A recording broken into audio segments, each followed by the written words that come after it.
ജോർജിയയിൽ വന്നിട്ട് എന്താ നമുക്ക് മറ്റേ ഈ അഡ്മിഷൻ ചെയ്യുന്ന ഒരുപാട് ഏജൻറ്റുമാർ, നെറികെട്ട ഏജൻറ്റുമാരെ ഞാൻ കണ്ടിട്ടുണ്ട്. ഈ വീഡിയോ അവരെ പറ്റിയൊന്നുമല്ല, കുറച്ച് നല്ല മനുഷ്യരെ പറ്റി.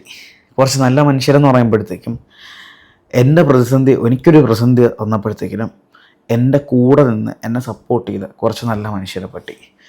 പിന്നെ എനിക്കിപ്പോഴും പറയാനുള്ളത്, പല സാഹചര്യങ്ങളിലും ഞാൻ പലരെയും കുറ്റം പറഞ്ഞിട്ടുണ്ട് ഓപ്പൺലി. കാര്യം എനിക്ക് സത്യം അല്ലാന്ന് തോന്നുന്ന കാര്യത്തിൽ ഞാൻ പ്രതികരിച്ചിട്ടുണ്ട്. പേഴ്സണലി ഞാൻ എനിക്ക് ആരെടുത്തും ദേഷ്യം ഉണ്ടായിട്ട് പറയുന്നതൊന്നുമല്ല ഈ കാര്യങ്ങൾ. സാഹചര്യ തെളിവും കാര്യങ്ങളും വെച്ച് ഓരോന്ന് വരുമ്പോഴത്തേക്കും പ്രതികരിക്കാതിരിക്കാൻ പറ്റത്തില്ല. കാര്യം ഞാനല്ലാതെ ഇത് വേറെ ആരും ഇമാതിരി വീഡിയോസ് ഇടത്തില്ല.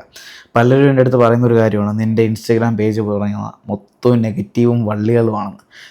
ഇത് പറയാൻ ഞാനില്ലെങ്കിൽ വേറെ ആരും ഉണ്ടാവത്തുമില്ല. വള്ളി പിടിക്കുന്നതല്ല, സത്യാവസ്ഥ പുറത്തു കൊണ്ടുവരുമ്പോഴത്തേക്കും സത്യം നമ്മളെപ്പോഴും പറയുമ്പോഴും അതിന് ഹേറ്റേഴ്സ് കൂടും. കാര്യം എന്താണ്, ചില ആൾക്കാർക്ക് റിയാലിറ്റി അക്സെപ്റ്റ് ചെയ്യാൻ ഭയങ്കര ബുദ്ധിമുട്ടാണ്.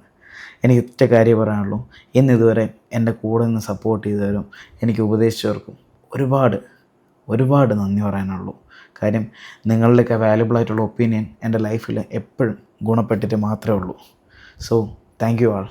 Thank you for following me and ഇത്രയും നാളത്തെ എൻ്റെ ജേർണിയിൽ എൻ്റെ കൂടെ നിന്നതിന്.